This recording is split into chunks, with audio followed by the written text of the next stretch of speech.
Bonjour à toutes et à tous, je suis aujourd'hui à Lambise pour démarrer une série de vidéos estivales sur des grands sujets qui nous préoccupent actuellement. Et nous sommes déjà à la mi-mandat et donc la question qui nous taraude avec mon groupe Ensemble un pont vers l'avenir, c'est la question de l'attractivité. Pont-à-Mousson est-elle encore une ville attractive en Lorraine et dans le sillon lorrain? Alors si on en croit la majorité actuelle, dès lors que l'on a des animations et des événements sportifs, des événements culturels, que l'on doit beaucoup aussi au potentiel humain et associatif de cette ville, alors là nous avons une ville attractive. Mais les chiffres sont assez têtus et il y a un indicateur qui ne trompe pas, c'est l'indicateur de la démographie et de l'INSEE qui s'occupe du recensement de la population.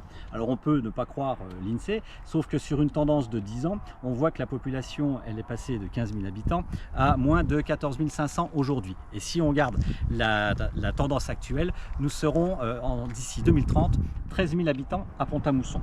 Donc on voit bien que d'ailleurs, les décès sont supérieurs au nombre de naissances, ce qui fait que le solde est devenu négatif pour la première fois à Pont-à-Mousson, ce qui se traduit automatiquement par une baisse d'enfants, du nombre d'enfants dans les écoles, et donc par une fermeture en cascade de classes, puisque rien que pour cette année, nous fermons 3 classes à Pont-à-Mousson, à Guillemère, à Pompidou et à Procheville. Cela s'ajoute à 3 autres fermetures de classes depuis 2020, ainsi que la fermeture de l'école Niki de Saint-Phal au Breuil.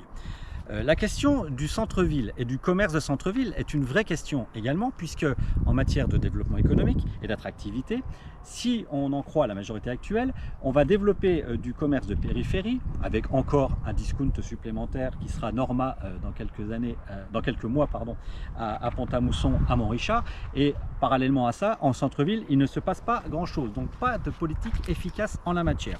En matière de logement, c'est un indicateur extrêmement sérieux pour l'attractivité de la ville. On se doute qu'on a un problème, puisque 700 logements vacants à Pont-à-Mousson aujourd'hui, c'est énorme, sachant que beaucoup sont indignes, indécents, et donc il faut absolument s'en préoccuper. On a timidement voté donc une expérimentation pour 2 ans du permis de louer qui permettra de donner plus de lisibilité aux locataires et plus de protection face à des propriétaires malveillants qui négligeraient leur appartement. Donc ça, c'est un point positif. Ça fait quand même relativement maigre en termes de politique du logement. Il faut absolument travailler ce sujet-là, comme le sujet de l'attractivité économique.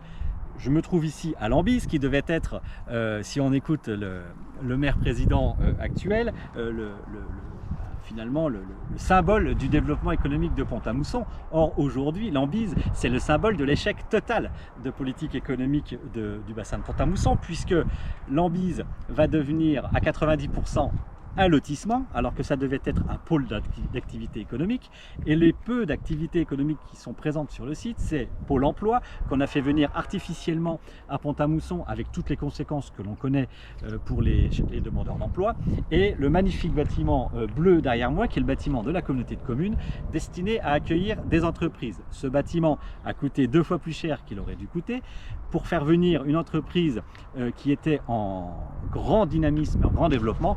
Or, il s'avère que cette entreprise est en très grande difficulté actuellement et ça ne va pas améliorer la situation.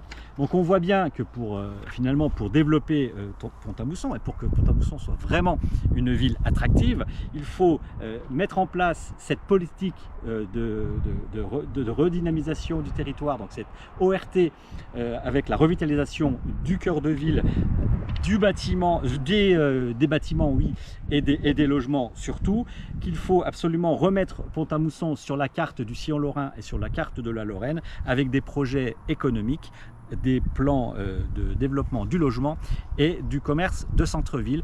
Et je dirais, pour résumer tout ça, il faut valoriser nos atouts, regarder devant nous, refuser le déni et se mettre à travailler.